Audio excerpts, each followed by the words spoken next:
All right, welcome to the Mind Body Energy Project, our community discussion, Mm-hmm. all things yoga. So, Yoga. dear love, first of all, how was your week? How has your week been going? Well, I woke up with a sore throat on Monday, and it's been going on since then. And I just ate a bunch of fungus that was growing in my hummus that I didn't know about. It's going great. Feel great about it. Maybe it's the medicine that you needed and you just don't know Let's it, hope so. you I know? mean, penicillin was found in a Exactly. similar way, right? Yes. Mold. Well, hopefully that tea will flush it out of you. I Um, sure hope so. I feel like How was your week? I thought I had something to say about my week, but now I'm like, I don't remember. I don't know. I'm drawing a blank. Well, since you're wearing a Boston Red Sox hat, are you happy with the way the Super Bowl turned out? I don't care about the Super Bowl. Oh. I yeah, care to the extent that I win in squares, and I did. yeah, So I don't. I won I one of the quarters. no. I mean, I get excited. I guess like for my friends who are, obviously that I grew up with in Massachusetts. I saw all of them posting, and then it's funny. All of my friends here were all like, hate the Patriots. So but no, I just like my hat. Well, That's thank it. you. It Just was nice too. because it reminds me of, one of the places I grew up. Hmm. That's it. That's all. All right. Not a sports Well, fan. did you do any yoga this week? Oh, there's a good question. Thank you. So, interestingly, after our conversation, the 8 limbs of yoga came up in several random conversations, even with people that I don't know necessarily Provoked or heard of. unprovoked by you? Unprovoked by me. Ah, That's what made it also interesting. So, um, you want to know what's funny? I do. I love funny things. It's not really funny, but one of Damn the it. things I was like, man, I really got to get back into my practice like more consistently with the asanas. So I like put my leg up on the towel rack to Hmm. stretch while I was Yeah. brushing my teeth a few mornings. Yeah. That was my way of trying to get myself back into like stretching, taking it slow. Well, one, what do you call that, asana? And two, that sounds like a dangerous place to put a leg. I know, but I have a great balance, so it's Okay. okay. Like my balance is on point. I Okay, could that's stand on good. one leg all day. I mean, typically towel racks they're not very sturdy. No, but if you're not putting full blown pressure on it, Mhm. and I used to ice skate, honey. My Oh, that's balance is right. on I don't point. know why I always forget that. Yeah, yeah. So anyway, I technically didn't do like real yoga poses this week. Fair enough. Um, I did some stretching even outside of that. And I Hmm. was more focused on, I was fascinated by the 8 limbs and how it reminded me of like the Reiki principles and the Reiki symbols and Hmm. just other things. What about you? I mean, you do yoga like every day. I do, and I actually kind of talked about this on my Dear Diary, so I don't want to give away all of the secrets. Um, because the secrets are for the Patreons, Yeah. right? Um, so I started at a new studio just to try it out, and it taught yoga, and it was interesting. And then I've done some Bhima Shakti, and I'm teaching Bhima Shakti classes, and it was interesting. Hi, Josh. It's Oh, hi, interesting Josh. to see the transformation from where I started with a particular yoga into the type of yoga I'm doing now and all the in between areas, and kind of like how not only like our mentality evolves, but our physical bodies evolve with, um, I don't, well, where we land. They all have a lot to offer, but it's just where I'm at right now. A particular type of yoga is exactly what I need. Well, I like what you're saying because I think it points to that thing too of how we can't really separate mind, body, spirit. I mean, even if you work Right. on one aspect, it can trickle into, causing change, or even in like if you worked on like your emotions, maybe it may inspire you to do more work on a physical level, or if you do more work on your physical level, it may drudge up some emotion. Like, it's all interconnected. Yeah, it is. Yeah. But since you mentioned Patreon, just want to let our Patreons know, if you haven't seen it already, we actually did a bonus content for you all that was guiding you through, in our way, the 8 limbs of yoga. Yeah. Yep, we kind of Frankensteined it together. Tiffany did the first 4, I did the last 4, and then we created one product for you. Might I say, I meant to call you and talk to you about this, but I didn't get a chance to. So now that we're here live, I just want to bring up, I love your edits on the video at the end. I got a good kick out of that. I was like, whoa. Did you see I did like little like page turn transitions when you went from like mountain pose back to having conversation? No, I skipped mine because I thought I knew. Oh man, I gotta go back. Honey, I got you all fancied out. Yeah. I, just for the record, everybody, so everybody knows this, I need Yolanda to fancy me out with technological things. I am very inept at it. And I'm trying to learn, but my fancy is basic. So yeah. But okay, so one of the things too, I guess in all seriousness, Josh, if you have any about yoga or like anything you want to share, please freaked him out. Please let us know.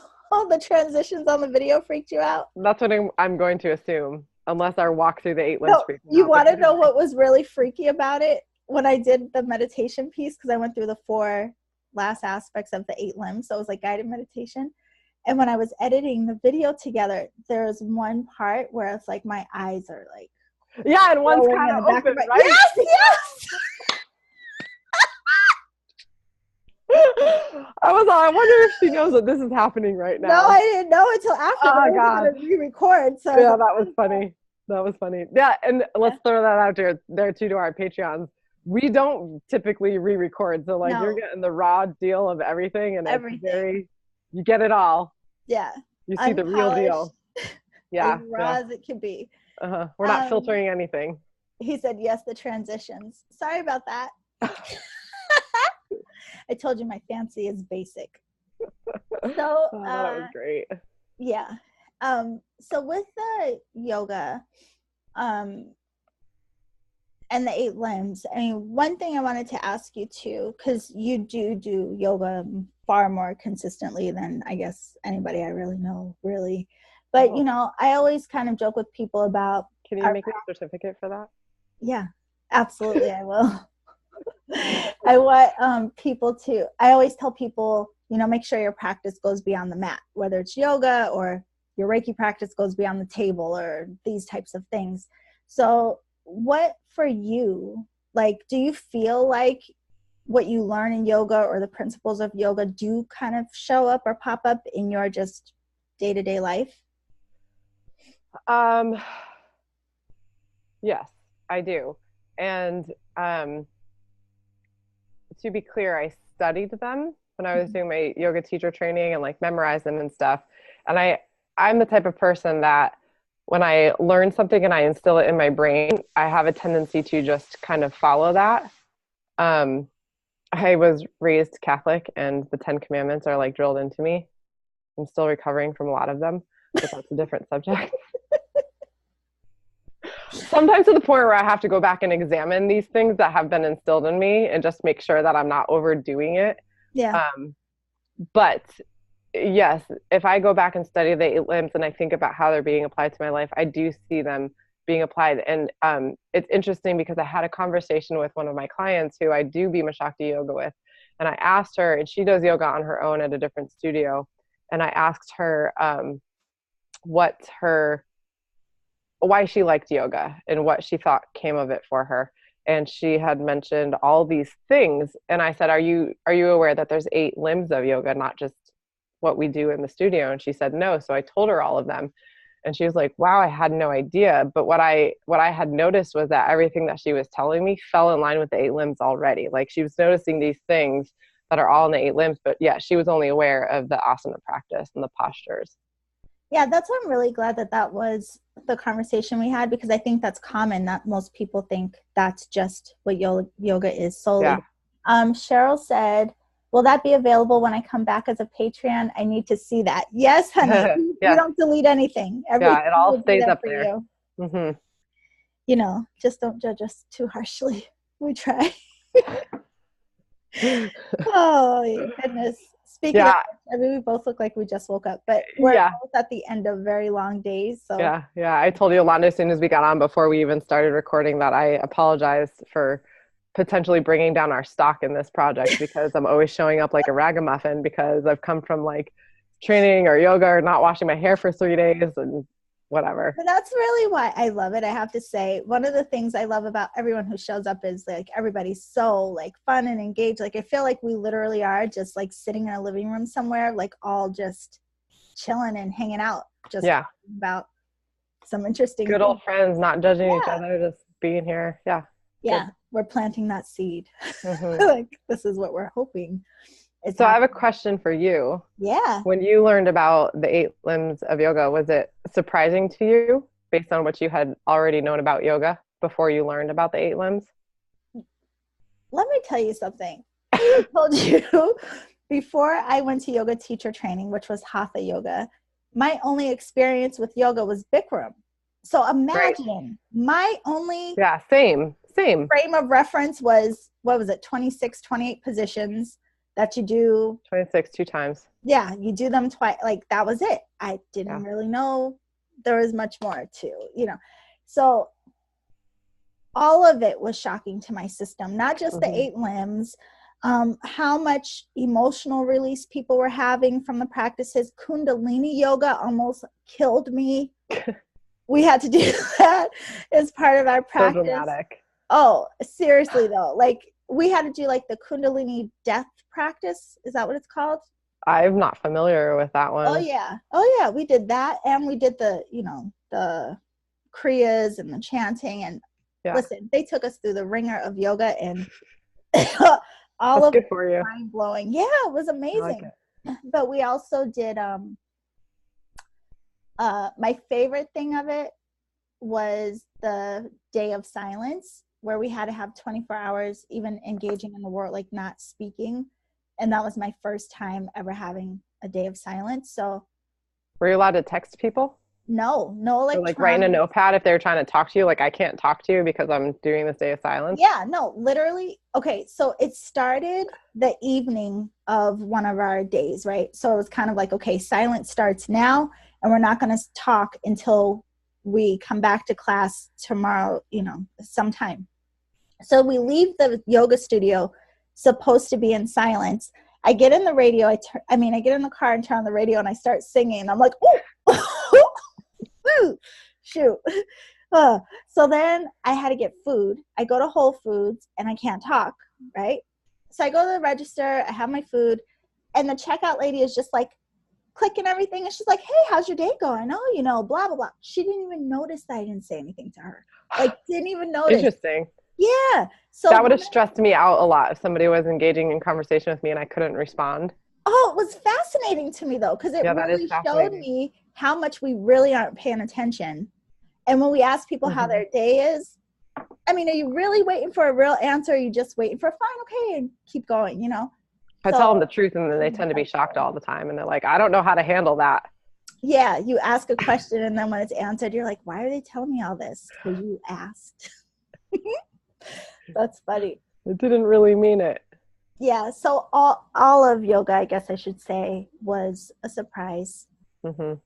All of it was a beautiful surprise, but I definitely didn't expect it to be um not just so healing, but I didn't expect that it would bring up so much. I didn't expect that it would cause your energy to move, and I didn't understand. I had no idea, but I never felt better in my life than when I was doing yoga every single day. Hmm. That was amazing. What Yeah. about you? Since you started with Bikram too. Um, well, I've always kind of been really um, curious about different like Buddhism and different types of practices like that. So it wasn't a real jolt to my system to know that this ancient practice had these other philosophical elements to it. Oh, smarty pants. Well, it might just be because of my old soul. Like some, I may have been a monk in my old soul, in my Yeah. past, which I'm considering again in this lifetime. I'm just kidding. Don't leave me out here. Oh, okay. Okay. Well, just keep me sane.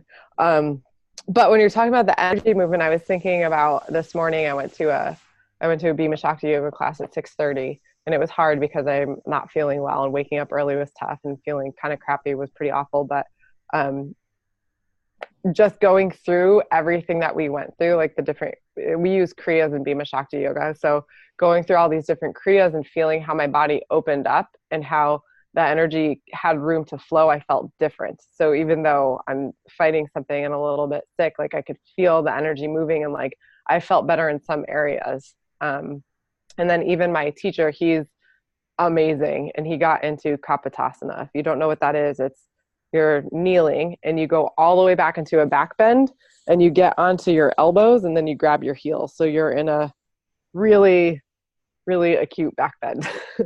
And when he came out of it, he said he thinks that's the most beautiful posture because of the way it feels, that once you're all in alignment, like perfectly in that posture, like what it does for your energy to flow. So I thought that was really interesting because it looks torturous, but the feeling that you get when you're in alignment of the energy moving about is pretty extraordinary.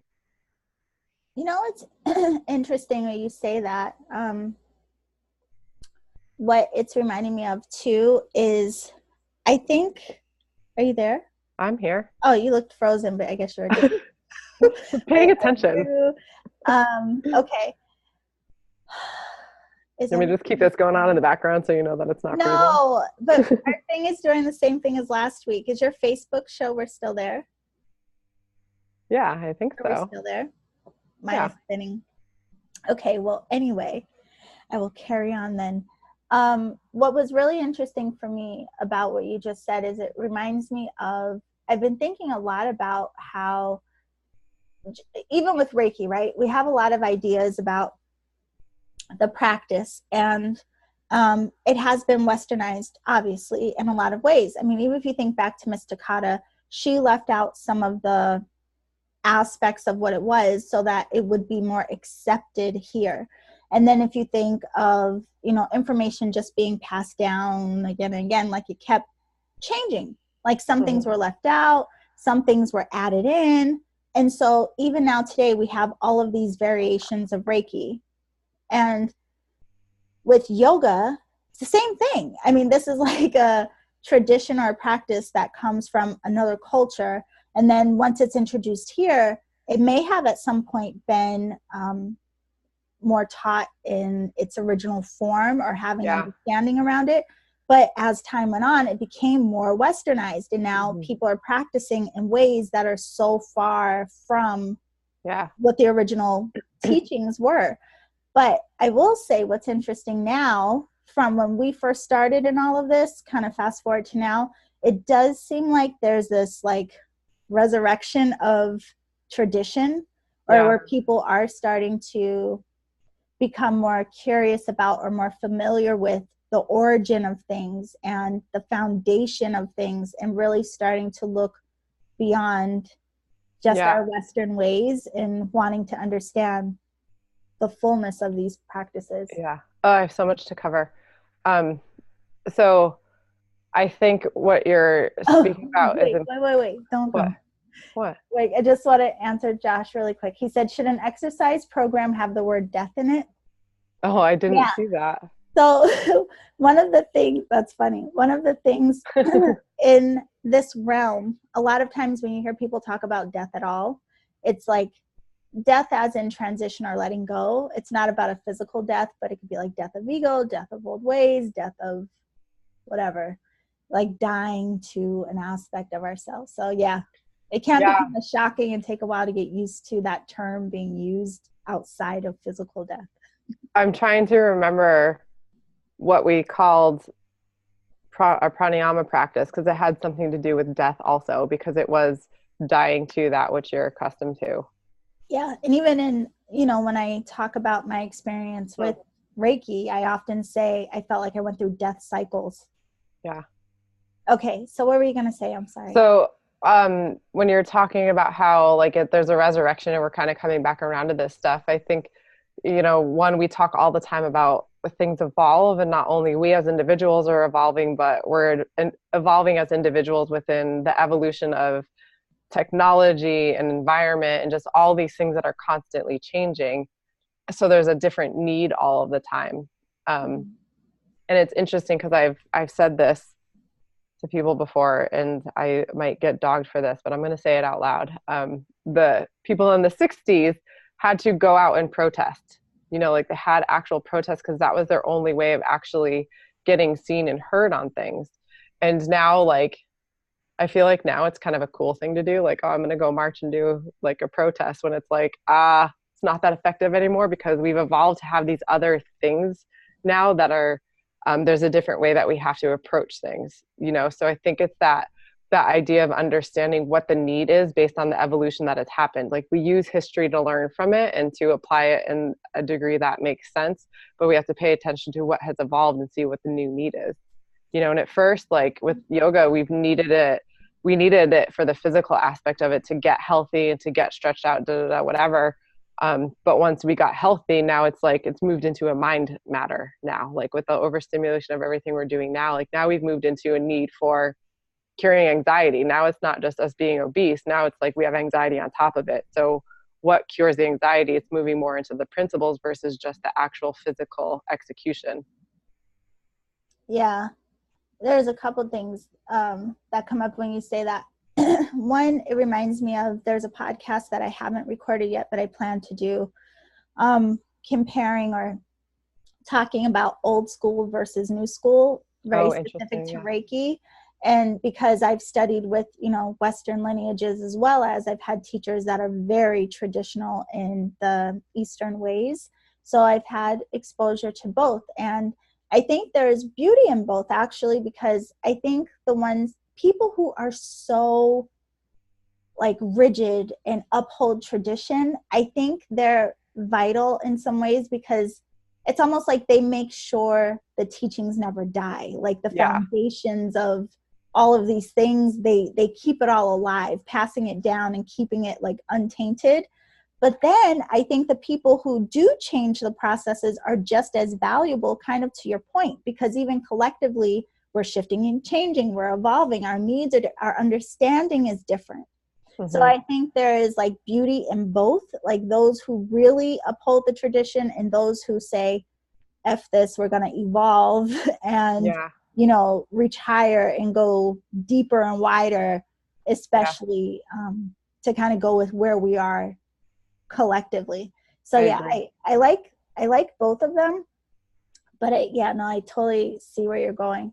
But it's interesting. So the reason I wanted to talk about that and to do that episode is because a lot of people who are traditional have a lot of judgment around people who evolve. And then the people who evolve sometimes have judgment with the people who stay so rigid in the old ways. So can't we all just get along? But there's beauty in both. And yeah, there is. Like, even in these paths like yoga, whatever, listen, there are certain types of yoga that are not for me.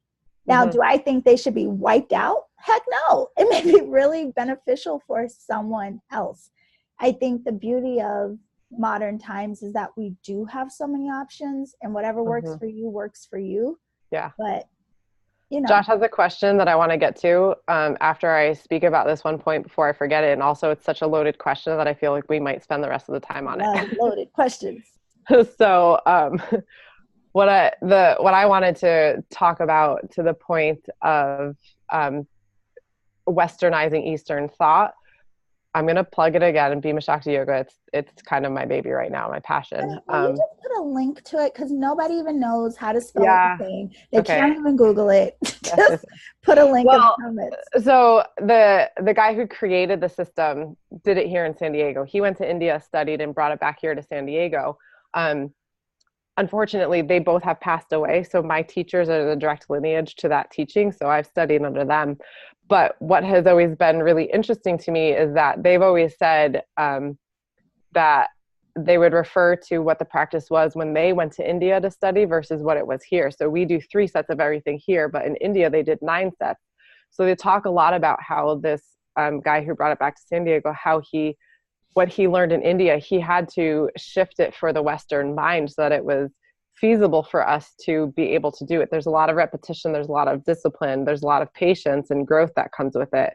So he had to westernize it. Otherwise, nobody would want to stick with the practice. But it's interesting that when they talk a little bit about it here and there, they like do little plugs of what the traditional aspects are of it. And then I inquire more. And so then I hear about it, then I'm curious to try it. And then when I try it, or like other people get curious about what the actual traditional portion of it is, then they implement it and they're like, then they understand how important the Eastern practice of it is, you know? So it's almost like the Western gets them in the door, and the more curious they are, and they try it, and then they see how the Eastern well, that's exactly like what we were saying a minute ago. I think that a lot of this, how I was saying before, it seemed like a lot of this was westernized, obviously, but now, like that some years have gone by and some time has gone and more people are practicing, there does seem to be this deeper curiosity now from then, you know, when I can't remember starting. Yeah. People are now more curious about the origins and the roots. And I mean, it is fascinating. And that's the beauty, is I don't think you have to go in like one particular linear way. Like you can absolutely ingest something, get familiar with it, fall in love with it before you go back to the history. I mean, who knows? And we all come in and go different ways. So what did you want to say to Josh? Well, Josh's question was, has technology hurt the practice of yoga? Has technology hurt anything? Yes. But also it's very beneficial. I'm being dramatic about that. I think technology, I don't think it has hurt the practice. It's only hurt the practice to the degree that it's made people's voices about it more accessible, which also isn't a bad thing. But, you know, just like anything, everybody this day and age an author, because they can write anything on the internet and now it's published, right? It's not necessarily good stuff, bad stuff, neutral. There's just more of it. I think technology has expanded the accessibility of the practice to more people, because people can do yoga at home. They can do it for free. I think that that's a great thing. So it gets a foot in the door. And also I think technology, things like social media or other technological advances, have offered us the opportunity to practice the 8 limbs of yoga, right? Yeah, So like the overstimulation, we need to meditate to counteract that. The accessibility of, you know, overdoing social media can feel bad to people. So practicing ahimsa on yourself and not harming your self-esteem because we're overindulging in social media comparisons, things like that. It made me think of that question of, one of the beautiful things about yoga is, I think, the presence in your practice. Like when I first started, it was more of like, I was trying to get the poses right. I was like in my own little personal competition with myself. I was anything but present. I mean, I was really like trying to do all kinds of things. Yeah. And it took a while before I like came out of that and just allowed myself to be present in my practice. And that's really where the magic happened. But I think that's where technology kind of, not even just specific to yoga, but like our lives, like, you know, I think it's a one hand, it's beautiful. Yeah. It does let us connect like how we're connecting now. It does break a lot of boundaries. It does let us share and all of these beautiful things, but it can also take us deep, far out of our presence of mind and our patience. Are you kidding me? Technology now, we don't have time to wait for crap. If you order something, you want it there in a couple hours, you're not waiting on crap anymore. You know, if you like Google something and your page takes 3 seconds to load, you think your phone is broken. Do you know what I mean? Take a breath. It's going to be okay. So I think technology, it does, like to your point, I think give us a lot of opportunity to practice all of these different principles. Well, and just like we were talking about earlier, the evolution of things, you know, technology has evolved and we're trying to catch up. Right. But sometimes we're trying to catch up maybe too fast and not watching our journey through how we're trying to catch up with technology. So it's the same thing with yoga, you know, and being like, oh, I want to get that pose. It doesn't matter what it takes. I just want to get there. And it's actually really interesting. Some girl started talking to me at a coffee shop this morning, and I was just had my head down doing work, and um, we got into the conversation of yoga, and she's like, "So can you do like inversions and all these like advanced um, positions and stuff?" And I was like, when I heard that, I was like, to me, I was like, it doesn't matter because of what I've now been learning. At one point, Right. it did. I wasn't achieving yoga if my body wasn't flexible and strong and I couldn't get to these poses. But now I'm understanding it, that it is a journey and it's a process. And if I'm not present within that journey, then getting to those poses doesn't matter. So Right. it was really interesting to be outside of myself and see how I answered that question, and my discomfort of not being able to answer her directly because I wasn't sure if she'd understand. It was a really interesting moment.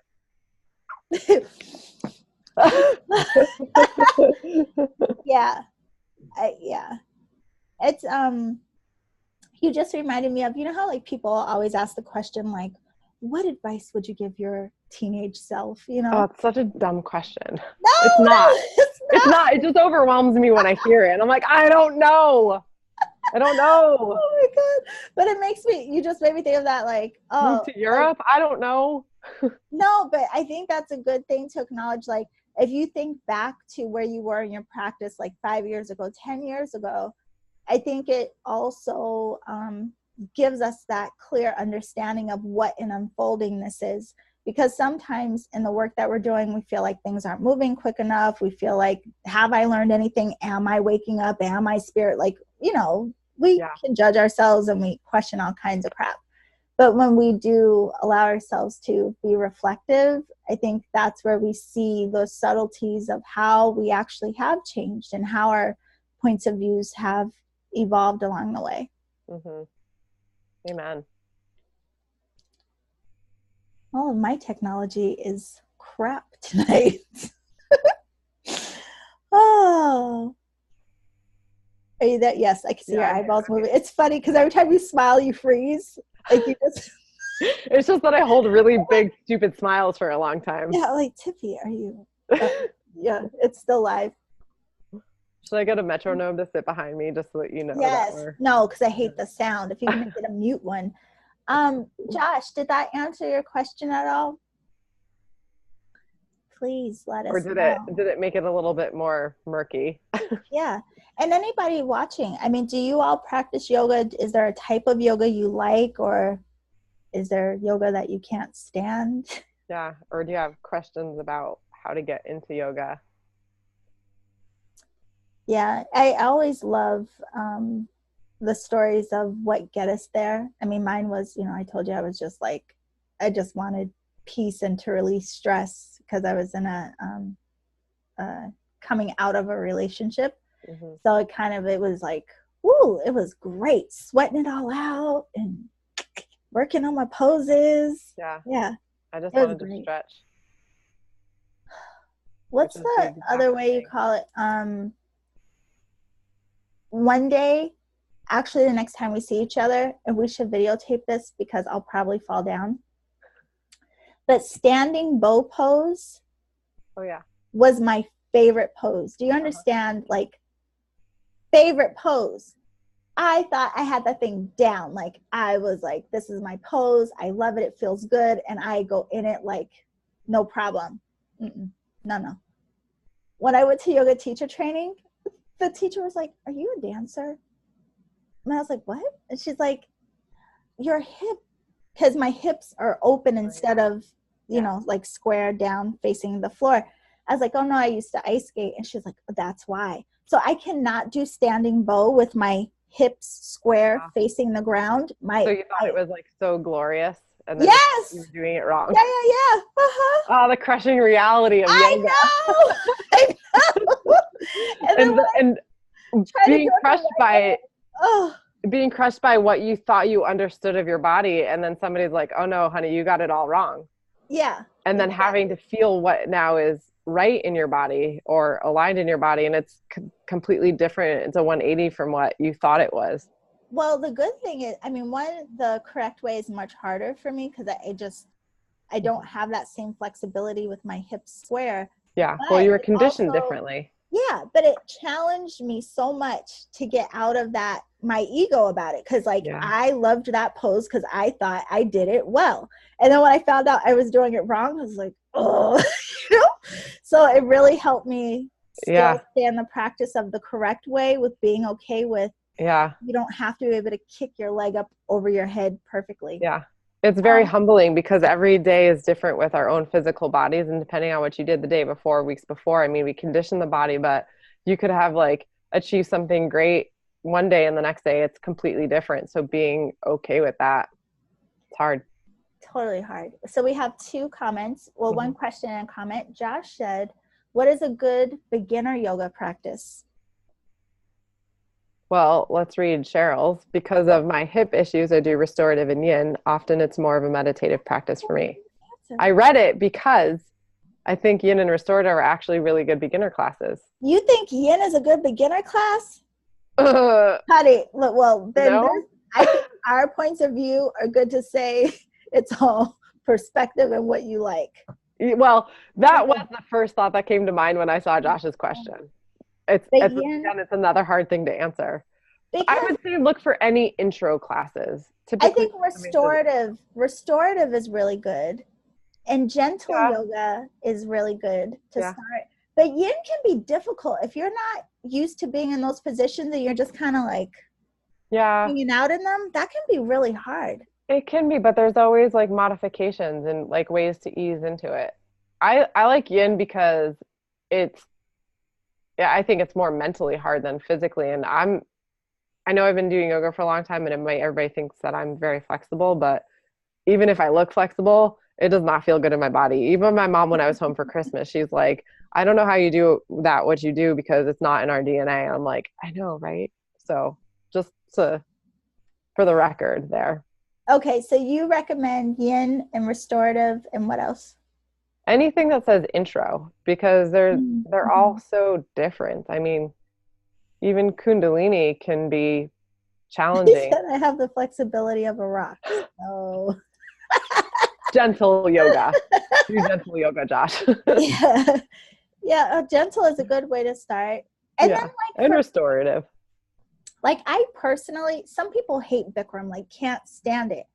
I loved it as a beginner yoga for me for two reasons. One, because the heat, I run cold. So Yeah. being in a room of 100 something degrees was like, I loved that aspect. But I also liked that you do the same positions over and over again, because it gave me a chance to really practice certain positions versus going to different classes where who knows what they're going to do. Yeah. So Yeah. it kind of was like good training wheels for me to Yeah. practice in a routine way before learning a bunch of different things. I agree with that. However, high heat can give us a false sense of flexibility and can also lead to injury if you're not aware of your body and your limits. So that's just the disclaimer I'm putting out about Bikram. Okay, so two things. One, Cheryl said she's not flexible either. And the truth is, a lot of people in yoga class are not. I mean, Yeah. a lot of people aren't. Um, The but other truth about that is if people are super flexible, they lack the strength. So just because you see somebody being able to do something doesn't mean it's necessarily good for their body. There's a balance between the two. Go ahead. and I this, didn't mean to cut you off. no, it's fine because it kind of highlights what I was about to tell um, Josh about what you just said a minute ago too. Finding the right teacher is key. Now, Mm, see, some teachers are like Tiffany, and they're going to pay attention to all these little details. Like her little eyes probably dart across the room to make sure you're in right alignment, to see if you're struggling, to reposition you, to help you with I got a little nervous alternate wondering what you were ways. going to say. No, but it's true, because there It are is some true. teachers that are really good at like eyeing what you're doing and seeing like, oh, maybe a modification would be better for this person, and they can be very helpful, you know. So having those kind of teachers, great. And some teachers aren't the best at, what do you call it, like balancing you or Adjustments. Yeah. adjusting you. Yeah. So, you know, you kind of got to play around with classes until you find teachers that you love. Yeah. If you come to San Diego, go to Tiffany's class. Daryl said she loves, I keep getting phone calls and it's taking my Facebook away. Like, get out of here. I can't see what Cheryl said. She loves hot yoga. Well, there's a flame after all caps love. There's a flame and Oh, it she says likes restorative. hot restorative, or she's like, ooh, I love it. It makes me hot. I'm not sure, Cheryl. Can you clarify? Either way, we love it. Yes. I love the gentle yoga too, the kind where it's almost like nap time. This is one of the things that was so fascinating to me. When I was in my yoga teacher training, every Friday at that yoga studio, they do gentle yoga at 7 o'clock at night. And it was my first time trying it. And literally, people came in, like the room was packed full of people just coming off work, basically to take a nap. And I was like, whoa, like people just need permission to just say, here's a space for you to relax. Yeah, yeah, Because it's you're pretty true. much on the ground the whole time. It's true. Yeah. Yeah. The thing with Wow. restorative yoga, if you do fall asleep easy, that happens a lot in restorative yoga. So that's just something to also be But aware of. it's like heaven. And have you Yeah. ever, Cheryl, have you ever been to a restorative yoga class and they're doing like the singing bowls and you're just like, oh, Hmm. just soaking in everything? Yeah. Heaven on earth. Josh says, how do you blend yoga with other exercise like weight training or cardio?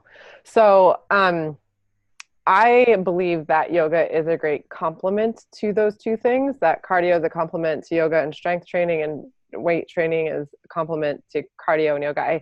I think they're all very complementary. Now, you do find classes where they combine two of those elements or all of those elements. I mean, there's everything you ever want out there. I was working at a gym and I was teaching quite a few classes, one of which was a sculpt class. And I'm kind of a purist when it comes to these things. Like, I like them to not be blended. I want them to be their own separate entities because I like focus and I like to see how they complement each other. However, there's people who love sculpt classes or like fast yoga classes that increase the cardio. So depends on what you want. And again, go out, experience it, and see what works best for you.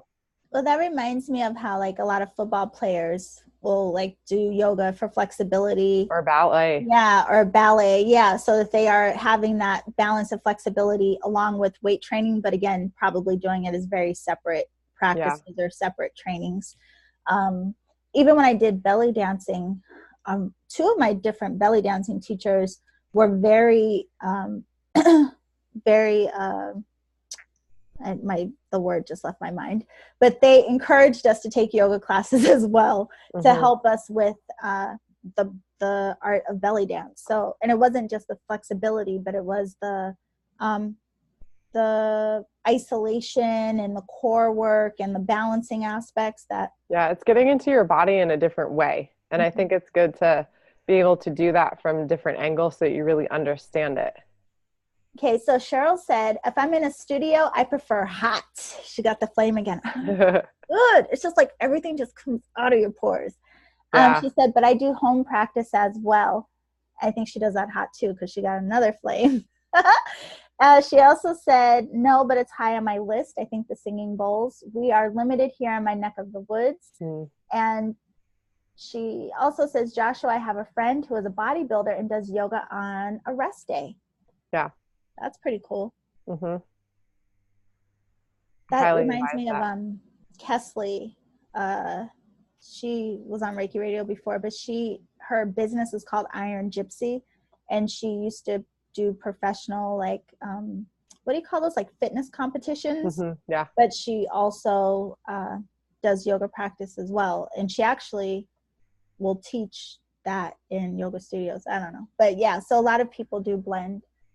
And the singing bowls, Cheryl, you can go to a metaphysical shop and just play with them too. And if you love one, take it home and just sit there and like, Yeah, it's good stuff. oh God, There's yeah. also a lot, I mean, there's a lot online you can find too on YouTube's or Spotify. You can find singing bowl tracks to just play at home while you're doing your restorative. Some people don't like it. Some people are very sensitive to the vibration of it. So, I mean, that's an interesting thing too. It is. There's different, when I did my first teacher training, there's different tones and different notes of each of the bowls. and different octaves of them as well. So I had a teacher come in and she played all the different chakra. There's so different notes align with the different frequencies of the chakras. And she played, there was one that really hurt my ears. Like they all felt good, but one specifically was actually hurting my ears. And I asked her what the deal with that was. And this is before I really knew anything about energy or frequency and sound healing. And from her perspective, she interpreted it as like there was a block, so it's like allowing the frequencies to work out the block somehow. But yeah, it's very cool. If you guys do any of this, like come back and let us know what your experiences were. Josh says, does yoga connect or complement Reiki in any way? Heck yeah. I ended up in yoga teacher training after I was practicing Reiki for some time. And it was just like in a meditation, got this guidance to go to yoga teacher training, mainly to learn about the breath and the significance of the breath. So not only that aspect, because Reiki is very meditative and you are like essentially meditating when you're practicing, but the breath work and the breath practices that you learn in yoga are very supportive of your movement of energy. I mean, in a lot of ways, I mean, I think of yoga as like another aspect of energy healing. It's another aspect of another way that we can balance our energy. So, I mean, yeah, they really complement each other. And even the 8 limbs of yoga, if you look at those, there's similarity in the Reiki principles and, the Reiki symbols. So, yeah, they're like cousins. And I have to say, my first teacher training and then all the different types of yoga that I've practiced, in the beginning of 2017, I came back around and found Bhima Shakti again. I actually did a class 6 years ago with the guy who created it because my first teacher training required us to go to different types of yoga. So I found that I'm like, oh, this is weird and different. I'll do this. And then I came back 6 years later. So in that in-between time, I did yoga teacher vinyasa training. I did a 2-month meditation course at UCSD. I did Reiki. And then I found myself in this position of like, all of these things feel so disjointed. Like they're so important to me, but they feel disjointed and there's not like one home. And I was trying to figure out how to meld them.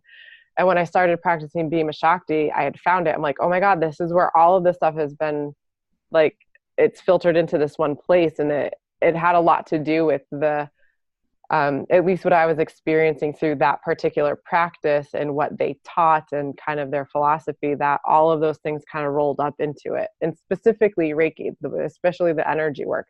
They don't speak of Reiki. They don't even really talk about it, but they do talk about how the practice shifts your energy. So that was super interesting to me. Yeah, I think that's one of the things I do love about all of this in general is I've been fascinated over the years of how they all do. I mean, like I always say, they all point back to you, yes, but they are all so similar. I mean, they are just like different ways of achieving the same things, and it's kind of like, going to Baskin Robbins, 31 flavors, like it's all ice cream, but just different flavors. Depends on which one you like. Right. Yeah. You might want to get what do you call those things? A sundae with a couple of different scoops, different flavors, Yeah. And then the sound baths are just like the whipped cream and the sprinkles. Ooh, yeah. Don't you gotta make me want ice cream. Even though I'm not a big ice cream person. Cheryl said we have a studio who does them occasionally, but so far I've been working when they do them. She said we do have a few of those stores here. I love it. Enchanting. I listen to it on my Insight Timer app. I've heard of that app a few times. It's good. Yeah, I think someone just mentioned it today too.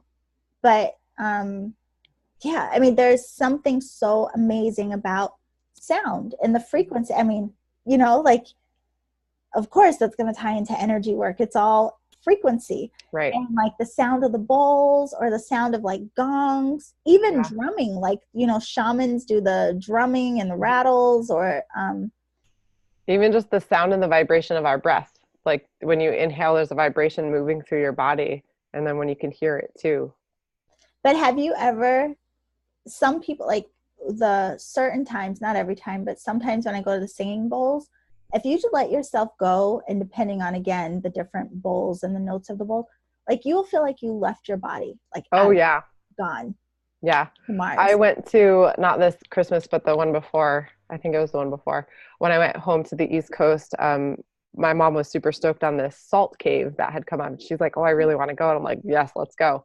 So we're in this room that was just all Himalayan salt. And they played like this gong music over and over again. And I think it was just gong music, like different tones of it. And I felt like I was flipping and turning upside down and all over the place. Like I literally felt like I had left my body and levitated it, and just I didn't know up from down. Yeah. And I couldn't have been more happy about it. So remember to ground, everybody.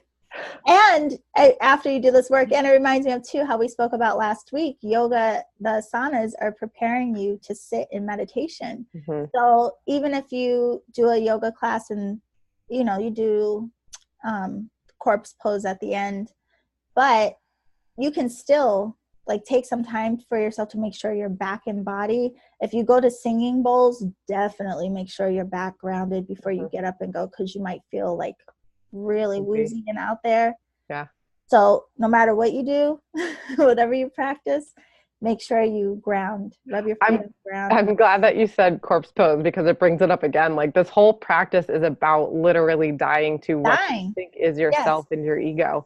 Because, and most of the classes too, they say like after that hour or 75 minutes or 90 minutes, however long you practice, they say Shavasana is the most important pose of the entire class. And they're like, well, what the F did I do all of that hard work for up until this point? But corpse pose wouldn't feel that way hadn't you done that work prior to it. So it's the same thing with sitting in meditation.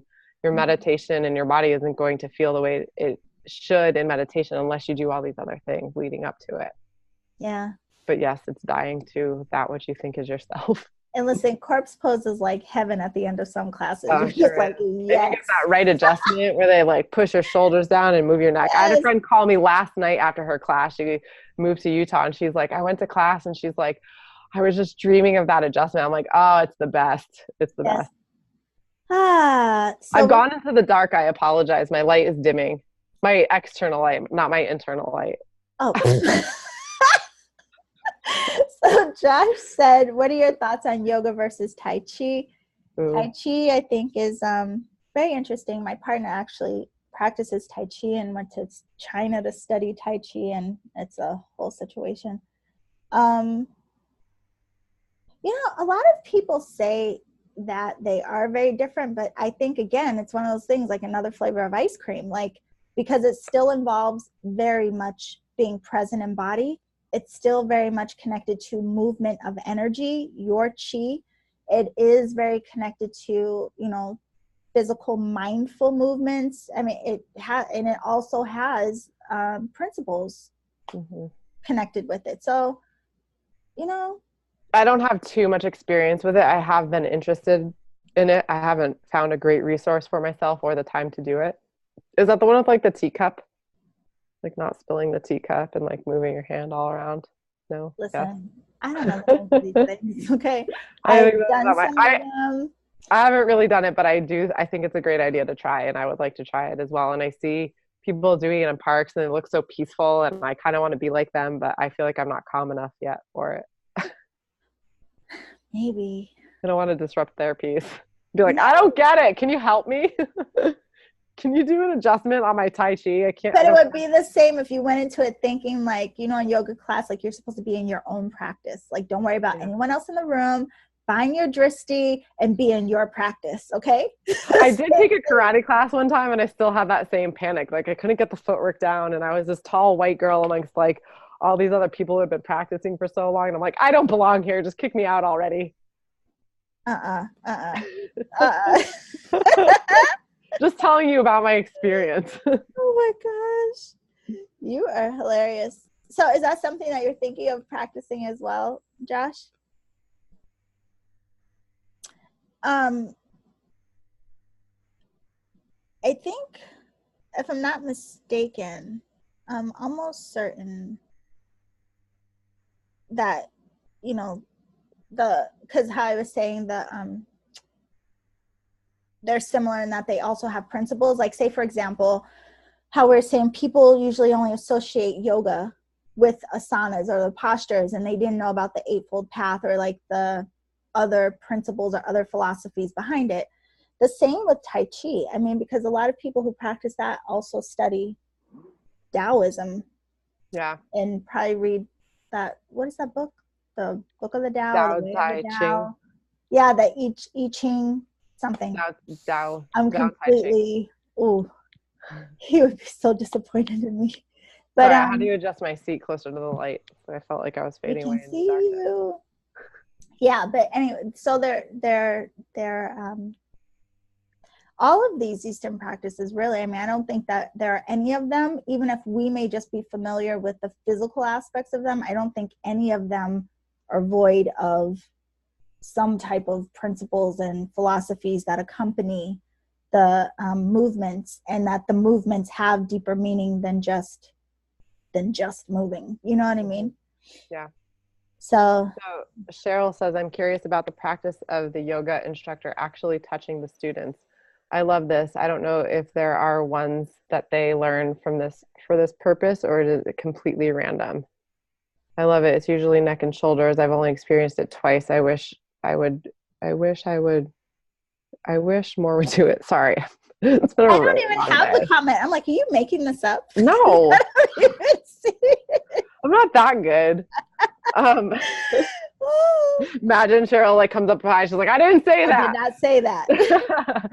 um, so Cheryl, I think it's different with all teachers. Some teachers are not comfortable touching students. Some students aren't comfortable being touches. Some studios aren't comfortable having their teachers touch people. And it really depends. They have different workshops for teachers to attend to do adjustments of various degrees, either in corpse pose, shavasana, or like warrior poses. Like all of the poses, there are adjustments, and the adjustments are actually the teacher assisting the students in getting the right angle or degree. Like somebody adjusted Yolanda in her dancer's pose to show her that her hip was too high and to put it in the proper position, and then it felt weird in her body, but that's how you made her sad. So then she had to do an internal adjustment of her emotions, and this is part of what yoga is. Exactly. That is exactly what happened.